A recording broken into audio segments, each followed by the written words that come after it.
Okay friends, start करते हैं chapter 5 master trainer course.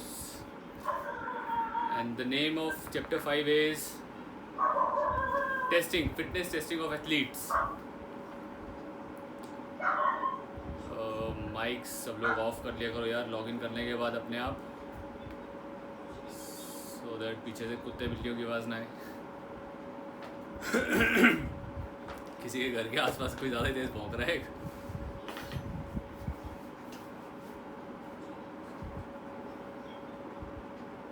Okay, so let us start chapter 5 testing the athlete. तो ये chapter 5 किस चीज़ के बारे में बता रहे हैं? लास्ट क्लास में हमने डिस्कस किया था कि एक एथलीट के क्या क्या ज़रूरतें होती हैं, हमें किस किस चीज़ों पे ध्यान देना है ना। तो सबसे इम्पॉर्टेंट ज़रूरत तो उसकी परफॉर्मेंस है, उसकी परफॉर्मेंस हमें बेटर करनी है। तो गाइज उसकी परफॉर्मेंस बेटर करने के लिए सबसे पहली चीज़ है कि करंट लेवल ऑफ परफॉर्मेंस पता करना है कि यार करंट परफॉर्मेंस क्या लेवल है उसका। तो करंट लेवल कैसे पता चलेगा? टेस्ट करके, ठीक है ना। करंट आज उसकी स्पीड कितनी है, कितना स्टेमिना है, कितनी देर तक भाग सकता है। अगर हमें आज का लेवल ही नहीं पता तो हम उसको इम्प्रूवमेंट कैसे दिखाएंगे? हमने तो आपके साथ वर्कआउट किया और आपको इम्प्रूव किया है, तो उन सब चीज़ों के लिए सबसे पहली चीज़ एथलीट्स के टेस्ट किए जाएं, फिटनेस टेस्ट। तो जैसे कि हमने अपनी पर्सनल ट्रेनर मॉड्यूल में पढ़ा था, कोर्स में पढ़ा था, फिटनेस टेस्टिंग के अंदर कितने कंपोनेंट्स थे? 5। हेल्थ रिलेटेड में कौन कौन से थे? 1 कार्डियोवैस्कुलर फिटनेस, ठीक है। Second muscular strength, muscular endurance, flexibility and body composition, कि बॉडी का स्ट्रक्चर किस तरह से आपको होता है। हमने ये सारे टेस्ट उसमें किए थे। सो एथलीट्स के साथ और कौन से टेस्ट करने हैं? एथलीट्स के साथ 2 तरह की फिटनेस पे हम लोग काम करते हैं, एक health related and second is skill related. उनकी स्किल रिलेटेड स्किल्स जैसे स्पीड, एजिलिटी, पावर, है ना, ये वाले स्किल्स जो गेम रिलेटेड होते हैं, इनके ऊपर भी हमें काम करना है। तो सेम चीज़ें जो हेल्थ रिलेटेड टेस्ट हैं वो ऑलमोस्ट सब सेम हैं, हम वैसे ही लेंगे। बेसिक लेवल ऑफ हेल्थ उसकी कैसी है, और कुछ ऐड ऑन हो जाएंगे, कुछ टेस्ट और ऐड ऑन होंगे। जैसे एनारोबिक कैपेसिटी, एनारोबिक हमने पहले जो टेस्ट लिया था वो सब मैक्सिमल स्लो वॉक टेस्ट था, ट्रेडमिल के ऊपर वॉक कर रहा है।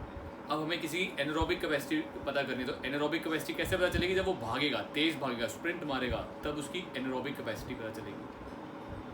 किसी का स्प्रिंटिंग कितना तेज़ है, उसको स्प्रिंट कराएंगे छोटे 30 मीटर के फास्ट स्प्रिंट, कि 30 मीटर है, पूरी जान लगा के भागना है, रेस लगानी है, तो उसकी स्पीड पता चलेगी, है ना। एजिलिटी, जिगजैग मूवमेंट कितनी फास्ट कर पा रहा है, कितने अच्छे से बैलेंस कर पा रहा है, कहीं जिगजैग में वो बेचारे से हो ही नहीं रही, गिर जाए, तो उसका बैलेंस, जिगजैग, इन सब के लिए देयर आर सम टेस्ट। बड़े इजी टेस्ट हैं, ऐसा नहीं है कि कुछ ना समझ आए, इजी टेस्ट होते हैं। ये सारे टेस्ट हम लोग उनके साथ लेंगे। टेस्ट लेने से पहले कुछ चीज़ों का ध्यान रखना है कि आपको जो भी आप टेस्ट लेते हो इजी होने चाहिए। इजी टू मॉनिटर मतलब जिनको हम आराम से मॉनिटर कर सकें, समझा भी सकें, टेस्ट एथलीट कर सकें, बहुत ज़्यादा मुश्किल ना हो, ठीक है। इजी टू मॉनिटर हो, इजी टू एडमिनिस्टर, समझना एंड एनालाइज करना भी आराम से कर सकें, एथलीट भी और हम भी, दोनों ये चीज़ों को कर सकें। तो स्टार्टिंग के अंदर जो फर्स्ट 2-3 पेजेस हैं, इनमें यही चीज़ बताई है कि एथलीट के साथ टेस्ट लेने के क्या फ़ायदे हैं। अच्छा, कई बारी क्या होता है, कौन से कुछ रीजंस की वजह से, कुछ आप समझ लो जैसे क्लाइमेट है, बहुत ज़्यादा गर्मी है, ह्यूमिडिटी है, कुछ ऐसे एक्सटर्नल रीजंस होते हैं जिसकी वजह से टेस्ट कई बारी अप एंड डाउन भी आते हैं। अब बहुत गर्मी है, उसको बोला स्प्रिंट बार, उससे नहीं भागा गया उतना तेज़, मौसम बहुत अच्छा और आज ज़्यादा तेज़ भाग गया। तो बहुत सारे फैक्टर्स को, इन सब फैक्टर्स को, पेज नंबर आपका ये सारे ना यहाँ पे दिए हुए हैं 61-62 पे, जो बहुत बेसिक चीज़ें हैं कि ये एक्सटर्नल फैक्टर्स को भी हम ध्यान में रखें। ऐसा ना हो कि आपका क्लाइंट कैफ़ीन पी के आया, कॉफ़ी पी के आया और उसका हम टेस्ट लें, क्योंकि कॉफ़ी पीने में एनर्जी लेवल थोड़ा सा हाई रहता है, ज़्यादा तेज़ भाग लेगा, है ना। तो ये सारे एक्सटर्नल फैक्टर्स को ध्यान में रखते हुए कि नॉर्मल लेवल्स में हमारा एथलीट हो, नॉर्मल उसका डे रूटीन हो। अब कई बार क्या होता है, रात को नींद नहीं आई, पूरी रात ढंग से सोया नहीं इंसान, आज टेस्ट देने आना है तो टेस्ट नहीं दिया जाएगा, पर आप उसका 100% नहीं ले पाओगे। ये सारे फैक्टर्स आपकी बुक में जो दिए हैं, इनको आपने ध्यान में रखते हुए टेस्ट लेना है, ठीक है। अब मैं बात करूँ टेस्ट लेने के ऊपर, सबसे पहले तो आप लोग आ जाओ पेज नंबर 63 में। यहाँ पे ना एक इन्होंने आपको वो दिया है, मैक्सिमल वर्सेस सब मैक्सिमल टेस्ट। मैक्सिमल टेस्ट और सब मैक्सिमल टेस्ट क्या होते हैं, तो पहले इसको समझते हैं। हम लोग एथलीट्स के साथ कोशिश हमारी यही होनी चाहिए कि मैक्सिमल टेस्ट लें। मैक्सिमल टेस्ट वो टेस्ट होते हैं जिसमें 100% एफर्ट लगानी पड़ती है, वो टेस्ट जहाँ पे पूरा आपको जोर लगाना पड़ेगा। सब मैक्सिमल वो टेस्ट है जिनमें आप 100% पे नहीं, बट कम लेवल पे, मीडियम, आपका मॉडरेट लेवल पे इंटेंसिटी होती है, मॉडरेट लेवल का एफर्ट लगता है। जैसे ट्रेडमिल वॉक टेस्ट, ट्रेडमिल के ऊपर जो वॉक टेस्ट हम करते हैं, दैट इज़ सब मैक्सिमल। बहुत ज़्यादा उसमें ऐसा नहीं है कि थक जाएगा इंसान। क्वींस कॉलेज टेस्ट, वो जो स्टेपर टेस्ट था, स्टेप ऊपर नीचे चढ़ते हैं उतरते हैं, दैट इज़ ऑल्सो सब मैक्सिमल। तो मैक्सिमल और सब मैक्सिमल के कॉम्बिनेशन रखने पड़ते हैं, ठीक है। इन दोनों के कॉम्बिनेशन रखेंगे। ऐसे टेस्ट भी लेंगे जो उनको 100% उनकी कैपेसिटी पे होता है, पूरा उनको थका देगा, और ऐसे टेस्ट भी होंगे जो सब मैक्सिमम थोड़ी कम कैपेसिटी पे भी होते हैं। तो गाइस बात करते हैं मैक्सिमल टेस्ट कौन कौन से होते हैं। पेज नंबर 63 पे मैक्सिमल टेस्ट।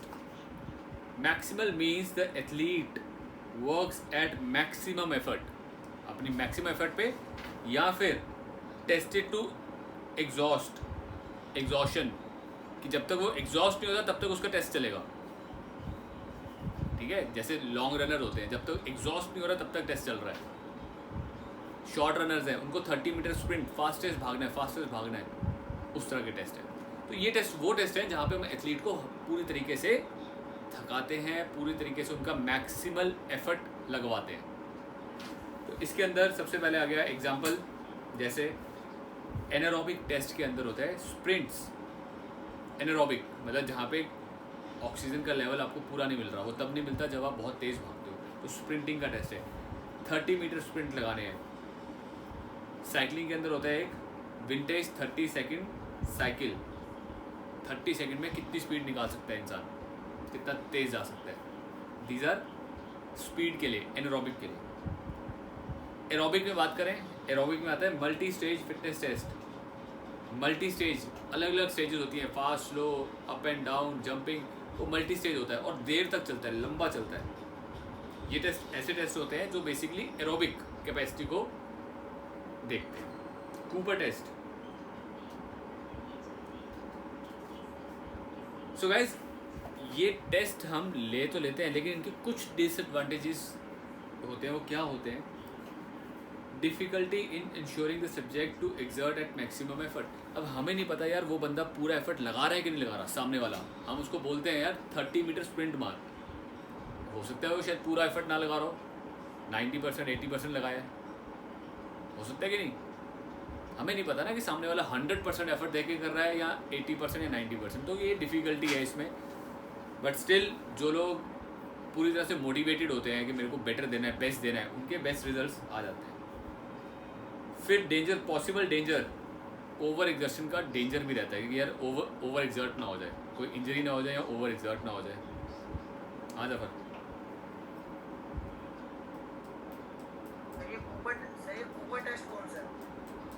यार कूपर टेस्ट मेरे को भी ध्यान में नहीं आ रहा है। मैं कूपर टेस्ट और मल्टी स्टेज फिटनेस के ना आगे मेरे ख्याल से मल्टी स्टेज फिटनेस तो नहीं दिया, इनको मैं दोबारा से एक बार एक्सप्लेन करूँगा। मैं मेरे को भी याद नहीं आ रहा है सर। आपने ये मल्टी स्टेज तो बता दिया कि भाई मल्टी स्टेज में भी ना कुछ स्टेजेस एग्जैक्ट होती है कि कैसे होता है, तो वो मैं प्रॉपर थोड़ा और अच्छे से एक्सप्लेन कर दूँगा।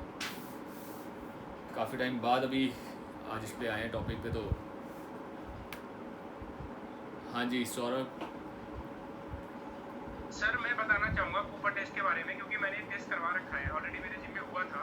इसमें एक टाइम पीरियड होता है जो 12 मिनट का एक टाइम पीरियड होता है इसमें, ठीक है। इसमें 12 मिनट में हमें अपना मैक्सिमम डिस्टेंस कवर करना होता है। 12 मिनट के अंदर। ओके जो अपना 12 मिनट के मैक्सिमम डिस्टेंस कवर करेगा उसका हम कार्डियोवास्कुलर टेस्ट जान जाते हैं कि वो फिट है, अनफिट है या वेरी गुड है, एक चार्ट के जरिए हम जान जाते हैं कि ये उसके हिसाब से। तो ये टेस्ट वो है, ये मैंने करा रखा है सर, मैं आपको हाँ मैं समझ गया। एरोबिक है ना, तो 12 मिनट में कितना, 12 मिनट में टाइम ज़्यादा है एरोबिक और फास्ट भी भागना है, तो 12 मिनट में कितनी देर तक भागते हो एक्चुअली वही है। ठीक है, मैं कितना डिस्टेंस कवर कर पाता है। Yes sir, yes sir. बाकी मल्टी टेस्ट का नहीं पता सर, मल्टी टेस्ट के बाद फिर से बता दीजिए। इसको मैं क्लियर करके ना प्रॉपर एक बार देख के फिर बताता हूँ। ठीक है जी सर, थैंक यू। सो ये मैक्सिमल टेस्ट तो वो हो गया जो इसमें मैक्सिमम एफर्ट चाहिए। ठीक है ना, 12 मिनट में भागना है तो तेज़ भागना है, उसको 12 मिनट तक तेज़ भागना है, मैक्सिमम एफर्ट लगेगी। सब मैक्सिमल टेस्ट कौन से है? सब मैक्सिमल जैसे हमने किए थे, ट्रेडमिल वॉक टेस्ट किया था, ध्यान है, treadmill walk test, Queens college step test, ये सब मैक्सिमल में आ जाते हैं।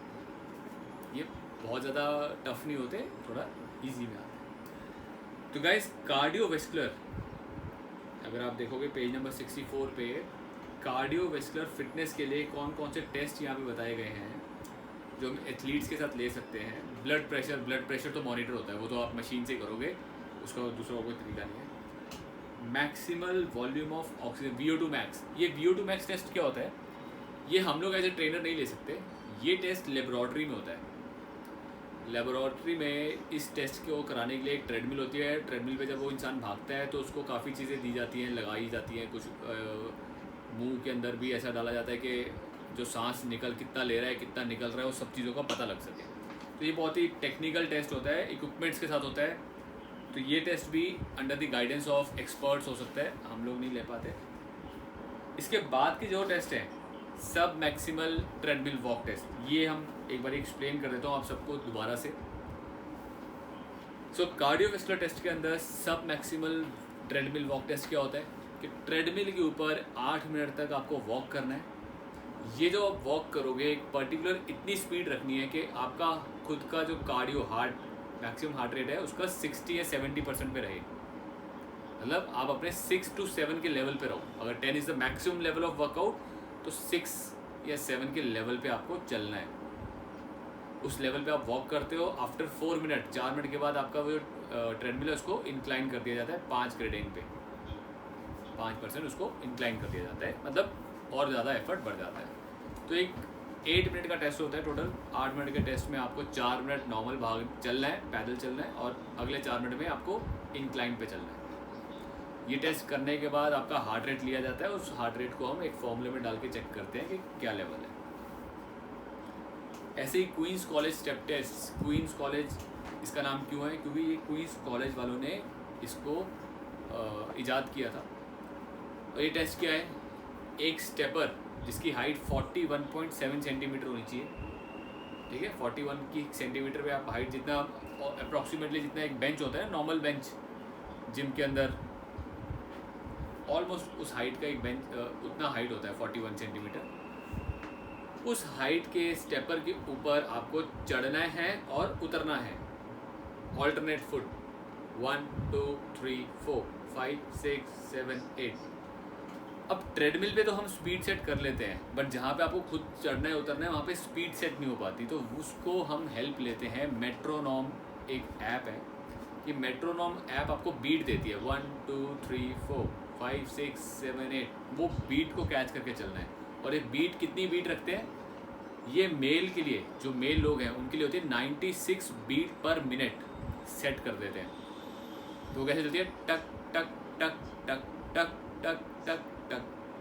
फीमेल्स के लिए होती है 88, थोड़ी कम, तो कैसे चलेगी, टक टक टक टक टक टक टक टक। तो इस बीट को पकड़ के हम चलते हैं, जैसे 1 टक टक टक टक, स्टेपिंग उसके अकॉर्डिंग चलती है, 1 2 3 4 1 2 3 4। तो स्पीड आपका मैनेज हो जाता है, आप उस स्पीड को फिर मैनेज कर पाते हो। तो मेल्स के लिए होती है 96 बीट्स पर मिनट, फीमेल्स के लिए होती है 88 बीट्स पर मिनट। एक मिनट में 60 सेकंड्स होते हैं, तो आप समझ लो कि आपकी जो बीट की स्पीड है वो एक सेकंड से तेज़ है। आपको 60 सेकंड के अंदर 96 बीट्स करनी है मेल को, और इवन फीमेल्स को भी 60 सेकंड्स के अंदर 88 स्टेप्स, 88 बीट्स करने होते हैं। 3 मिनट का टेस्ट होता है। टोटल 3 मिनट के अंदर देखना होता है। 3 मिनट का टेस्ट करने के बाद उनका हार्ट रेट लेते हैं। हार्ट रेट को फिर हम फॉर्मूले में डाल के चेक करते हैं। ठीक है, ये दोनों टेस्ट हमने नॉर्मल क्लाइंट्स के साथ भी लेते हैं। ये आपको हमने प्रैक्टिकल भी करवाए थे। अगले जो 4 टेस्ट बता रहे हैं, ये ज़्यादातर 4 टेस्ट सारे एथलीट्स के हैं। जैसे मल्टी स्टेज फिटनेस टेस्ट, हाँ multi stage is beep test, sorry मैं भूल गया था। बीप टेस्ट होता है। बीप टेस्ट क्या होता है, यहाँ पे ना डिस्टेंस दे दिया जाता है 20 मीटर का डिस्टेंस, पॉइंट ए और पॉइंट बी के बीच में 20 मीटर का डिस्टेंस होता है। इस 20 मीटर के डिस्टेंस पे जैसे हम स्टार्ट बोलते हैं, एक पॉइंट से जो एथलीट स्टार्ट करेगा भागना स्टार्ट, तो 1 2 3 4 5 6 7 8 9 10 कंप्लीट करने में टाइम देखा जाता है कि कितना टाइम लगा उसको ये 10 कंप्लीट करने में। फिर नेक्स्ट उसके थोड़ी देर बाद दोबारा टेस्ट लिया जाता है कि वो उससे कम टाइम में कर सके। पूरा फास्टेस्ट भागना है उसको लेकिन कम टाइम में, समझ रहे हो।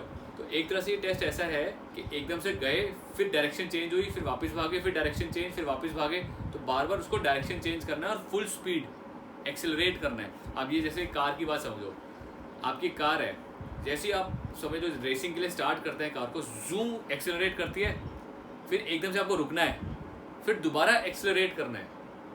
बार बार आपकी एक्सेलरेशन चेक की जा रही है कि आप एक डायरेक्शन में एक्सेलरेट कर गए, फिर एकदम से ब्रेक मारी, रुके, डायरेक्शन चेंज, फिर एक्सेलरेट करना है, तो पावर लगती है। ये होती है एजिलिटी, कि डायरेक्शन चेंज करना है और स्पीड में भागना है। तो ये होता है मल्टी टेस्ट। इसके अंदर आपको 8 से 10 बार ये चीज़ कराई जाती है। मतलब 10 टाइम्स भागा, दैट इज़ 1, और ये 10 बार ही कराना है, तो 10वीं बार तक तो बंदा ढेर हो जाता है ना। तो ये टेस्ट के टाइम देखे जाते हैं कि हाँ पहले में कितना टाइम था, दूसरे में कितना, तीसरे में कितना, चौथे में कितना। तो इंड्योरेंस भी देखी, मतलब एक तरह से इंड्योरेंस भी देखी जा रही है और स्पीड भी देखी जा रही है, दोनों काम आते हैं मल्टी स्टेज टेस्ट। इसको बीप टेस्ट बोलते हैं। बीप टेस्ट या शटल रन भी बोलते हैं। तो शटल रन और बीप टेस्ट से मेरे को याद आ गया, तो अलग अलग नाम कई जगह यूज़ होते हैं, बीप रन या शटल रन या बीप टेस्ट। इसके बाद नेक्स्ट है एस्ट्रांड ट्रेडमिल टेस्ट। एस्ट्रांड एक बंदा जिसने ये इजाद किया है, वो क्या बोलता है इस टेस्ट के बारे में, वो सेम जैसे अभी आपसे कूपर टेस्ट था, है ना, इसी तरह का ये टेस्ट है, मिलता जुलता। इसके अंदर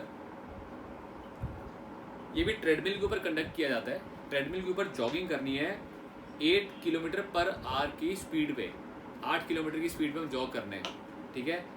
and after every 2 minute, her 2 minute के बाद स्पीड भी बढ़ाई जाती है और ग्रेडेंट 2.5 से बढ़ा दिया जाता है, until the participants cannot run, जब तक वो और ना भाग पाए।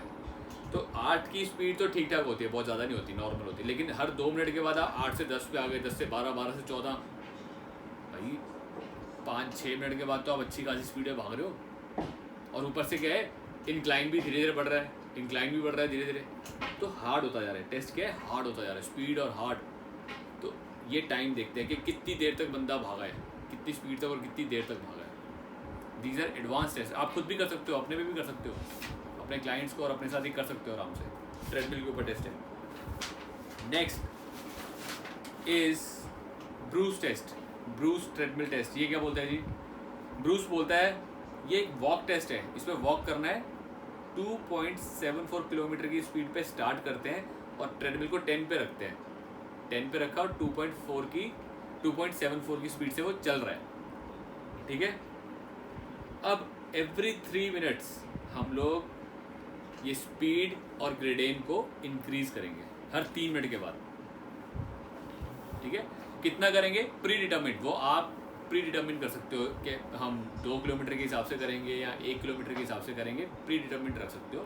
और जो रखा है हर बार आपको उतना ही रखना है, क्योंकि सेम टेस्ट आपका सेम तरीके से लिया जाना चाहिए। फॉर एग्जांपल अभी आपने किया यार, मैं 3 किलोमीटर की स्पीड से आप चलना शुरू करो, 3 किलोमीटर वेरी स्लो, बहुत स्लो होता है, चल ठीक से बंदा चलता भी नहीं है उस पर, चलना शुरू कर दिया भाई, हर 3 मिनट के बाद आपकी 2 किलोमीटर के हिसाब से स्पीड बढ़ा देंगे, 1.5 किलोमीटर के हिसाब से स्पीड बढ़ा देंगे। तो 3 मिनट के बाद आपने कितनी स्पीड कर दी, 4.5, फिर 3 मिनट के बाद कितनी कर दी, 6, 1.5 किलोमीटर, फिर 3 मिनट के बाद कितनी कर दी, 8.5, 8.5 किलोमीटर तक बंदा तेज़ भाग सकता है, चल सकता है, ठीक है। और ग्रेडेन को धीरे धीरे आपने बढ़ाना है, 10, 12, 16, 2% ग्रेडेन बढ़ा दी। उसको हम क्या कर रहे हैं, सामने वाले को लेवल बढ़ा के दे रहे हैं। ये ट्रेनिंग भी करा सकते हो आप, इस तरह की ट्रेनिंग के अंदर भी ये चीज़ें अप्लाई कर सकते हो। रॉकफोर्ट फिटनेस वॉकिंग टेस्ट, ये भी वॉक टेस्ट होता है 400 मीटर का। एक 400 मीटर का वॉक टेस्ट है। रॉकफोर्ट क्या बोलता है भैया, 400 मीटर चलना है आपको, कितनी तेज़ चल सकते हो चलो, बस फास्टेस्ट कौन कितनी जल्दी चल के। तो देखा नहीं, कई लोग बड़े तरीके से चल रहे होते हैं, बड़ी तेज़ तेज़ चलते हैं, ठुमक बड़ा तेज़ चलते हैं वो स्टेपिंग में, तो उसको जॉग भी नहीं करना और चलाना है, ठीक है ना। 400 मीटर कितनी तेज़ चल के करते हैं। तो these are some of the test जो हम एथलीट्स के साथ लेते हैं। डिपेंड करता है कौन सा एथलीट है। कोई लॉन्ग वॉक करने वाला है तो वॉक टेस्ट लेंगे, ठीक है। स्प्रिंटर हैं तो मैक्सिमल टेस्ट लेंगे। अलग अलग टेस्ट सब एथलीट्स के साथ मैनेज किए जाते हैं अकॉर्डिंग टू देयर रिक्वायरमेंट, जैसे उसको रिक्वायरमेंट होती है। ओके, कार्डियोवैस्कुलर के बाद बात करेंगे फ्लेक्सिबिलिटी पे बहुत इजी टेस्ट होता है सिट एंड रीच, कि आप बैठ के अपने पंजों को, पैर को कहाँ तक पकड़ सकते हो, अपना माथा घुटने पे लगा सकते हो कि नहीं लगा सकते। फिर स्प्लिट टेस्ट होते हैं, स्प्लिट कितना अच्छा कर सकता है, कितना ज़्यादा स्प्लिट होता है किसी का, ठीक है। फ्लेक्सिबिलिटी टेस्ट मेजरली डिपेंड करता है कि आपकी स्पोर्ट में कौन सी मूवमेंट्स ज़्यादा होती हैं, उन मूवमेंट्स को लेके उस मूवमेंट्स की फ्लेक्सिबिलिटी अच्छी होनी चाहिए, ठीक है ना। अब मैं किसी क्रिकेटर को स्प्लिट करना नहीं सिखाएंगे, उसको स्प्लिट करने की ज़रूरत नहीं होती, लेकिन जिमनास्ट को तो सिखाना पड़ेगा। जिमनास्ट में स्प्लिटिंग बहुत इंपॉर्टेंट है। तो according to the game, according to the sport हम लोग ये टेस्ट देखते हैं और लेते हैं। बात करते हैं बॉडी कॉम्पोजिशंस। बॉडी कॉम्पोजिशन क्या थे, बॉडी मास इंडेक्स के हाइट के अकॉर्डिंग वेट कितना होना चाहिए। आपका स्किन फोल्ड्स होते हैं, स्किन फोल्ड्स हमने नहीं किए थे। अब बीएमआई तो आपने किया होगा कि बीएमआई एक होता है आपकी हाइट के अकॉर्डिंग वेट कितना होना चाहिए, उसका एक फॉर्मूला है, weight divided upon height square, और हाइट किसमें, मीटर में। आपको हाइट रखनी है मीटर्स के अंदर। तो आपका वेट और हाइट मीटर में, फॉर एग्जांपल किसी की 170 सेंटीमीटर तो 1.7 मीटर हो गई, तो नीचे आ जाएगा 1.7 into 1.7।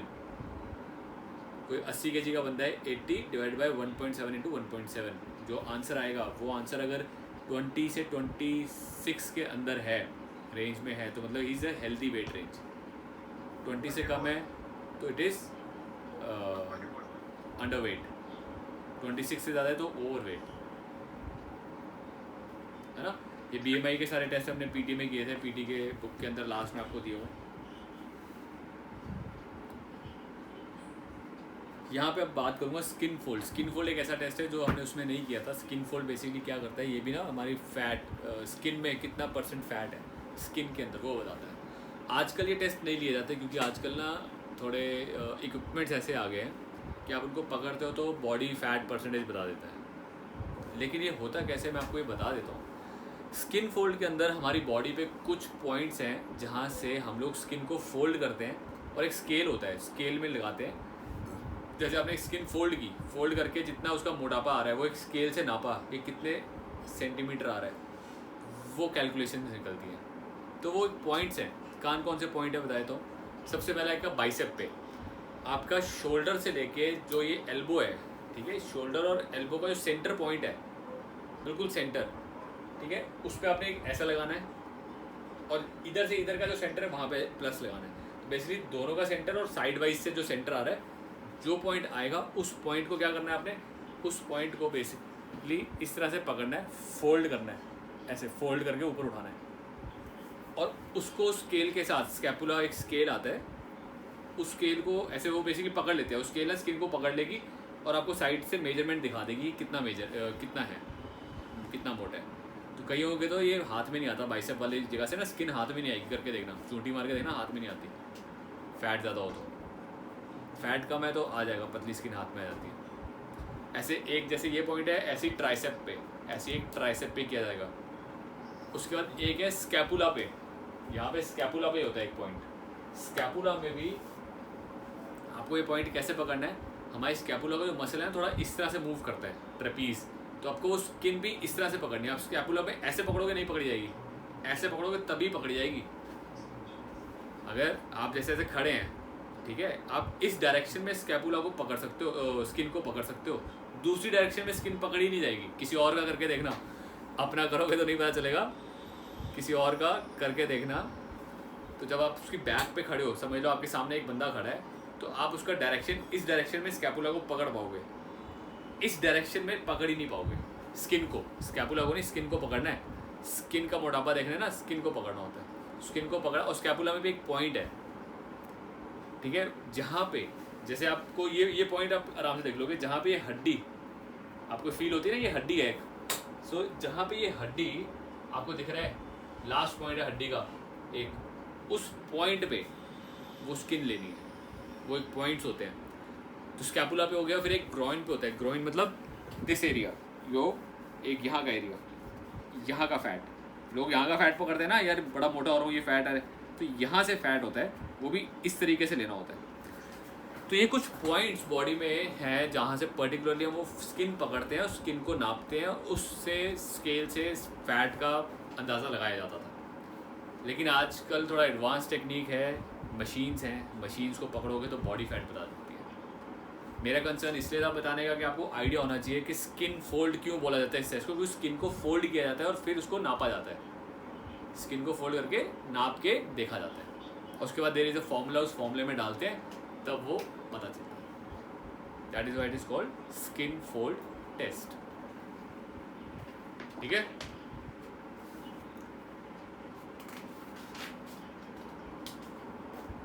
Muscular strength, muscular endurance, दोनों सेम वही टेस्ट हैं जो हमने पहले लिए थे। मस्कुलर स्ट्रेंथ 1 RM, आपको 1 RM टेस्ट लेना है। एस्टिमेटेड 1 RM टेस्ट ले सकते हो, 1 RM टेस्ट ले सकते हो। कैसे लेना है, वही आपके एथलीट को मैक्सिमम वेट देना है कि आप मैक्सिमम वेट से 1, 2 कितने रेपिटेशन मार सकते हो। ठीक है ना, 10 तक नहीं जाना, 10 से कम होने चाहिए, बट एटलीस्ट 3-4 मार ले। उसके अकॉर्डिंग जो हमने जैसे टेस्ट किया था, सेम वही टेस्ट यहाँ पे मैक्सिमम स्ट्रेंथ के लिए लिया जाएगा। That is 1 RM test, chest पे और लेग्स पे लेंगे। मस्कुलर एंड्योरेंस के अंदर सेम मसल एंड्योरेंस, मतलब पुशअप टेस्ट, कि आपका मसल कितनी देर तक काम करता है, 2 मिनट तक कंटिन्यूस कितने पुशअप मार सकते हो। सब ढह गए थे, अगर आप सबको याद होगा कि सबके सब 1-1.5 मिनट के बाद सबकी हालत ख़राब थी, है ना। तो वही जो एथलीट्स होते हैं वो कर लेते हैं, वो 2 मिनट आराम से कर लेते हैं, आराम से लगे रहते हैं। क्यों? क्योंकि उनको ना एंड्योरेंस की आदत होती है डेली बेसिस पे करने की। तो उसमें फिर देखा जाता है कि कितने ज़्यादा कर रहे हो, कौन कितना ज़्यादा परफॉर्म कर रहा है। मैंने लड़का देखा हुआ है जिसने 2 मिनट के अंदर ऑलमोस्ट 150 पुशअप मारे थे। अच्छा खासा पुशअप था, 150। ठीक है, सेम सिटअप टेस्ट, सिटअप का भी आपको तरीका बताया है। उसी पोस्चर में लेट कर अपना सिटअप टेस्ट करने हैं, अपने थाइस पे हाथ को रख के 2 मिनट में कितने सिटअप्स मारते हो। तो स्ट्रेंथ, एंड्योरेंस स्ट्रेंथ और मस्कुलर स्ट्रेंथ, इन दोनों के जो हमारे टेस्ट हैं बिल्कुल सेम है, उनमें कोई चेंजेस नहीं है। जो चेंजेस हैं वो अगले टेस्ट जो हमारे पास आएंगे, that is anaerobic capacity. Anaerobic strength वाले तो सेम है, स्ट्रेंथ वहाँ से आप, क्योंकि जिसकी स्ट्रेंथ ज़्यादा होगी वो ज़्यादा हैवी उठा लेगा, जिसकी स्ट्रेंथ कम है वो कम उठाएगा। क्लाइंट की स्ट्रेंथ कम होती है वो कम वेट उठाएगा। आपके क्लाइंट की स्ट्रेंथ अच्छी है तो एथलीट की स्ट्रेंथ अच्छी है तो ज़्यादा वेट उठा लेगा, है ना। लेकिन एनारोबिक कैपेसिटी किसके पास अच्छी होती है? एनारोबिक कैपेसिटी हमेशा एथलीट्स की अच्छी होगी, क्योंकि वो एनारोबिक ट्रेनिंग ज़्यादा करते हैं। एनारोबिक मतलब फास्ट, ज़्यादा एफर्ट, ज़्यादा स्पीड के साथ ट्रेनिंग करते हैं। तो इन ट्रेनिंग्स को कैसे हम लोग टेस्ट लेते हैं? तो गाइस, एनारोबिक फास्ट में सबसे पहला टेस्ट है Cunningham and Faulkner test. Cunningham and Faulkner test क्या टेस्ट बताता है? इस टेस्ट के अंदर ट्रेडमिल के ऊपर ऑलमोस्ट 12.9 किलोमीटर, 13 किलोमीटर की स्पीड से भागना है और 20 की ग्रेडेंट पे भागना है। तो 13 किलोमीटर की स्पीड ऑलमोस्ट और 20 का इंक्लाइन पे भागना है, और कितनी देर तक भागता है वो देखना है। ठीक है, 10-12 की स्पीड जॉगिंग के लिए ठीक ठाक होती है, बहुत ज़्यादा नहीं होती। आप 12-13 की स्पीड पे जॉगिंग करते हो आराम से, लेकिन उसको इंक्लाइन कर दो और कितनी देर तक भाग सकता है, लिमिट एनारोबिक कैपेसिटी चेक करेगी। ऐसे ही दूसरा है running based anaerobic sprint test. Running based मतलब इसके अंदर स्प्रिंट मारे जाते हैं 35 मीटर के, 35 मीटर का डिस्टेंस होता है। 35 मीटर पे 6 स्प्रिंट मारने, एक पॉइंट से दूसरे पॉइंट तक भाग के गया, 10 सेकंड रेस्ट, वापस भाग के आया, 10 सेकंड रेस्ट, वापस भाग के जाना है। तो ये स्प्रिंटिंग चलती है, 6 स्प्रिंट मारते हैं। इन स्प्रिंट का मतलब फास्टेस्ट, आपकी पूरी ताकत के साथ भागना है आपको। पूरी ताकत में ना 1 या 2 स्प्रिंट में बंदा थक जाता है, 6 पे आने तक तो बिल्कुल हालत ख़राब। तो ये टेस्ट करने के बाद उनकी हार्ट रेट ली जाती है, वो हार्ट रेट के साथ उनका फिटनेस लेवल पता चलता है। जिसका हार्ट रेट बहुत ज़्यादा तेज़ भाग रहा है मतलब फिटनेस लेवल थोड़ा कम है, जिसका हार्ट रेट थोड़ा कम भाग रहा है उतना अच्छा है। अब अपना फुल कैपेसिटी पे जब ट्रेनिंग देते हो, ट्रेनिंग करते हो अपने आप को, तो आपका हार्ट रेट अगर बहुत तेज़ हो रहा है तो मतलब कहीं ना कहीं आप अभी उस लेवल के लिए अनफिट हो ना। बट किसी का फुल कैपेसिटी पे कर रहा है और उसका हार्ट रेट ठीक ठाक चल रहा है, बहुत ज़्यादा तेज़ नहीं है, थोड़ा ठीक ठाक चल रहा है, मतलब इज़ बेटर, उसका फिटनेस लेवल अच्छा है। तो यही सारे टेस्ट के अंदर इनको डाला जाता है। इन टेस्ट में से फिर उनका फिटनेस लेवल पता चलता है। गाइस फिटनेस लेवल एक तो हम टेस्ट में डालते हैं, चलो टेस्ट जो फॉर्मूलेज है उसमें डालते हैं, बट दूसरा तरीका क्या होता है, सिंपली अगर हमें उस एथलीट को उस एथलीट से कंपेयर करना है, क्योंकि टेस्ट में मेरे को जो पर्सनली फील होता है, जो फॉर्मूलाज हमें दिए गए हैं ना, ये फॉर्मूलाज बाहर की बॉडीज़ हैं, अमेरिकन बॉडीज़ हैं, ये अमेरिकन फॉर्मूलेज हैं। अमेरिकन बॉडीज़ और हमारी बॉडीज़ में बहुत फ़र्क है। अमेरिका का एक इंसान जो है उसकी हाइट, उसकी ग्रोथ अलग लेवल की है, उसके लंग्स, उसका हार्ट कैपेसिटी अलग है, हमारी अलग है।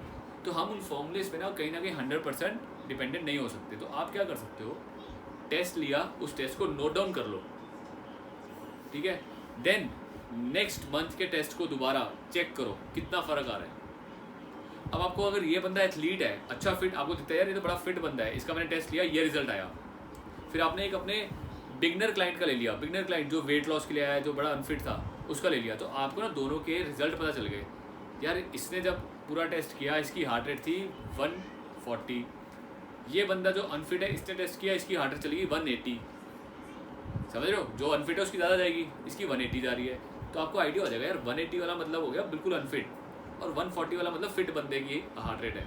तो इस रेंज में आप ना अपने आप एक मेजरमेंट निकाल सकते हो। किसी की 160 आ रही है, सर ठीक है, बहुत अच्छी भी नहीं है, बहुत माड़ी भी नहीं है, ठीक है। किसी की 150 160 आ रही है, टूवर्ड्स 180 की तरफ जा रहे हैं, तो मतलब सर आप कम है, और टूवर्ड्स 120 या 100 की तरफ आ रहे हैं तो मतलब बेटर सर, वेरी गुड, बहुत अच्छी है। तो ये हम खुद से जनरेट कर सकते हैं। किसी अनफिट बंदे का ले लो टेस्ट, किसी फिट बंदे का टेस्ट ले लो, आपको बैड और गुड पता लग गया, 20 का मामला ऑलमोस्ट उस हिसाब से आप बता सकते हो सामने वाले को, है ना। तो मैं पर्सनली यही प्रेफर करता हूँ कि आपको खुद को पता होने चाहिए वो लेवल्स। आपको ट्रेंड बंदे के, अनट्रेंड बंदे के टेस्ट लो, लेवल्स पता हो, और फिर आप उनको काम करते रहो, instead of putting into formulas. वो फॉर्मूलाज अमेरिकन है, वो इंडियन बॉडीज़ के लिए नहीं है। बट जहाँ पे एक एथलीट बहुत अच्छे लेवल पे जा रहा है, उसको आपको उसी के लेवल से कंपेयर करना है कि सर ये आपका डे 1 था, ये आज 1 महीने के बाद है, देखो लेवल अगर थोड़ा बढ़ा है, वेरी गुड सर, बढ़ रहा है, नहीं बढ़ा, कांस्टेंट है, तो कहीं ना कहीं दिक्कत है, ट्रेनिंग ठीक नहीं है। तो आपको उस तरीके से पता चल जाता है, ठीक है। I hope things are clear. आज यहीं तक टेस्ट करेंगे। आज बेसिकली हमने जो टेस्ट पढ़े हैं दैट इज़ कार्डियोवैस्कुलर टेस्ट, ठीक है। कार्डियोवैस्कुलर ये टेस्ट बेसिकली हमने पहले भी आपके साथ किए हुए हैं, ट्रेडमिल वॉक टेस्ट, आपका क्वींस कॉलेज स्टेप टेस्ट, 2-3 और जो टेस्ट पढ़े हैं वो भी सिंपल टेस्ट थे। Then strength test, endurance test, ये भी हमने किए हुए हैं। एनारोबिक टेस्ट आज जो एक नया पढ़ा है उसको भी आप रिवाइज करोगे तो बड़ा इजी टेस्ट है, बेसिकली ट्रेडमिल के ऊपर ही भाग रहा है एनारोबिक के अंदर। कल जो टेस्ट करेंगे वो सारे वो टेस्ट है जो स्किल बेस्ड है। एनारोबिक भी स्किल बेस्ड होता है, आगे आने वाले टेस्ट भी सारे स्किल बेस्ड हैं, जैसे एजिलिटी, स्प्रिंट, ये सारे टेस्ट क्या होते हैं, ये नई चीज़ें हैं, इसको हम कल डिस्कस करेंगे। आज के लिए ये टॉपिक यहीं तक रखते हैं, ठीक है गाइस। सेशन कंप्लीट हो रहा है, तो आप सबसे फिर कल मिलते हैं। कोई डाउट्स होंगे, कुछ भी होंगे, कल डिस्कस करते हैं, जस्ट बिकॉज सेशन अभी कंप्लीट हो रहा है। किसी और पूछना है तो हम दोबारा कर लें, एनीबडी किसी को कुछ पूछना है तो दोबारा ऑन करना है सेशन, तो वी कैन मीट टुमारो।